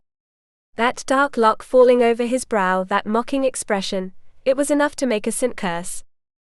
Then I'll stop talking. I swear it. I won't address you again. Does that suit you? Chapter 38. What a man. He nodded again, this time with a slowness that brushed against doubt. Arielleth drew a deep breath, bracing herself to fling every thought about his discourtesy straight at his face, but Draven silenced her with a gesture. He bowed his head and set his lips on hers, bending her to his will with a tenderness that stole her breath. Without ever having learned how, she parted her mouth at the insistent brush of his tongue. Draven began to kiss her slowly, as though he were weaving fire inside her. Arielleth felt the heat rise along her skin, devouring her. He cupped her face with both hands and sank his fingers into the soft thickness of her hair. He desired that woman with an intensity that shook him to the core. The kiss, which had begun as a caress, turned into a wild maelstrom. Their tongues sought each other without respite, until Draven, blinded by passion, wanted more. He knew he had to stop. He was just about to, when he felt Arielleth's hand come to rest on his back. That touch, light as a wing, undid him. And when he groaned and plunged once more into the moist sweetness of her mouth, her hand tightened its grip. Their lips clung together, warm, ravenous. Draven felt the shudder ripple through her. He pulled away by force, like someone breaking a chain, just as a whisper slipped from her lips. Arielleth's eyes were clouded with passion, her mouth, red and trembling, seemed to beg him to return. Draven knew he must not continue. Desire beat in his loins like a war drum, and it took an almost superhuman effort to pull away. With a frustrated growl, he rolled to one side. He wrapped an arm around her waist and drew her against his chest. The sudden urge to cry welled up in Arielleth. Why, for all the saints, did she keep letting him kiss her? Worse still, why couldn't she stop wanting him to do it? She was behaving like a shameless creature beyond redemption. Every time Draven touched her, she fell apart. Her heart raced, her hands grew slick with sweat, and a feverish restlessness coursed through her body. He yawned, and Arielleth assumed the kiss must not have mattered to him at all. He was as irritating as an infected thorn. And yet, even as she murmured to herself that she would keep her distance, she settled against him, contradicting herself without a shred of shame. Draven sighed, almost a purr, and slid his hands down to her hips, finding a way to hold her with a gentle, unyielding firmness. What a bewildering man! Didn't he understand how strange it was for her to sleep fully clothed? Arielleth shifted again, he tensed beside her, and for an instant she thought he might pounce on her once more. But fatigue won out. She yawned and surrendered to sleep. For Draven, that was the hardest trial of his life. If she brushed against him again with that warm body, he would lose what little control he had left. He had never desired a woman the way he desired Arielleth. He closed his eyes, drew a deep breath, and tried to contain the blaze pounding inside him. She stirred again, and he began to count to 10 like a desperate soldier struggling to reclaim his sanity. The little innocent curled up asleep at his side had no idea of the danger she was in. He had spent an entire week obsessed with the curve of her hips, with the way she walked, with the gentle sway of her steps through the fortress. Did she have that same effect on others? The thought jolted him, bitter as poison. Of course she did. He had seen the furtive glances of his men, when she wasn't paying attention. Even Faramond, his most loyal vassal and closest friend, had changed. At first silent and wary, he was now almost loquacious. And he no longer walked behind her, but at her side. Exactly where Draven wanted to be. He couldn't blame him, even he had succumbed to Arielleth's spell. But Garen? Garen was another matter. His younger brother seemed just as fascinated by her, and that did become a problem. She shifted again, undulating like a living ember, and Draven felt desire brand him like red-hot iron. With a groan he left the bed, threw back the covers and rose. As he did, he brushed against Arielleth's drowsy body, but she did not even open her eyes. "She sleeps like an angel," he murmured almost resentfully, as he headed for the door. He needed to reach the lake. Those cold waters were his only reprieve. Draven was not a patient man, but he knew that before claiming her he had to put every piece in its place. And he was resigned. He would probably be visiting the lake far more often in the days to come. It was not a matter of pride. It was sheer survival against the fire devouring his belly. With a harsh snort, he closed the door behind him. Chapter 39. She was beautiful. Arielleth wore only a white shift, so light that the hearth's glow made it gleam. The neckline revealed the gentle curve of her breasts, framed by delicate circular embroidery, red, gold and green threads patiently interwoven until they formed a garland of early flowers. It was work so meticulous, so feminine, that it stirred an unexpected pang of tenderness in Draven. He could imagine the hours she had devoted to every stitch. Arielleth was like that embroidery, refined, gentle, surprisingly strong in her fragility. Her skin, pure as milk, seemed to breathe a warm golden hue beneath the firelight. Gods, she was beautiful. Draven muttered a barely audible curse. Without the thick layers of fabric that usually covered her, Arielleth was even more captivating, almost too much so. When she began to shiver, he lay down beside her. An old tension loosened in his shoulders. He had grown accustomed to sleeping with her near, perhaps that was why his body claimed that closeness as though it were a right. He covered her shoulders with the blanket, and was about to draw her against his chest when she moved first. She nestled into him naturally, fitting her hip and the delicate curve of her backside between Draven's legs, as if her place had always been there. He smiled, defeated. It was clear that Lady Arielleth too had grown used to his warmth, and the most delicious part was that she did not yet seem to realize it. His smile, provocative as a promise, deepened with the arrogant shadow of one who knows that fate is beginning to tilt in his favor. The bed was covered with a deep blue blanket, like twilight over the highlands. 2 wide chairs adorned with red cushions flanked the blazing hearth. Before each, a footstool waited in silence, inviting rest. Draven then noticed the unfinished tapestry Arielleth had left on one of the chairs. Chestnut threads spilled down in a cascade to the floor. The shape, though still incomplete, was already unmistakable, the wolf born of her imagination, that guardian woven with patience and dreams. His jaw tightened. Once. Twice. Arielleth did not understand the sign, but she recognized it as an omen. She went perfectly still, bracing inwardly, preparing for the outburst she was certain would fall upon her. But Draven said nothing. He simply turned on his heel, left, and closed the door with a restraint that made her tremble more than a shout ever could. A faint scent of roses followed him down the stairs, so persistent and sweet that it nearly undid him. He held himself together, until he reached the threshold of the great hall, where Garin immediately appeared to intercept him. "Will Lady Arielleth be receiving visitors this morning?" he asked, with a youthful impatience that bordered on insolence. Draven's roar echoed through the fortress, climbing the tower like thunder forged from iron. Garin froze, eyes absurdly wide. He had never heard his elder brother raise his voice like that. Emric arrived just in time to see Draven storm away in furious strides. "What has angered him so?" Garin murmured. "Not what, Garin, who?" Emric corrected with the hint of a smile. "I don't understand." "Neither does he," Emric replied, clapping him on the shoulder. "But it won't be long before he does."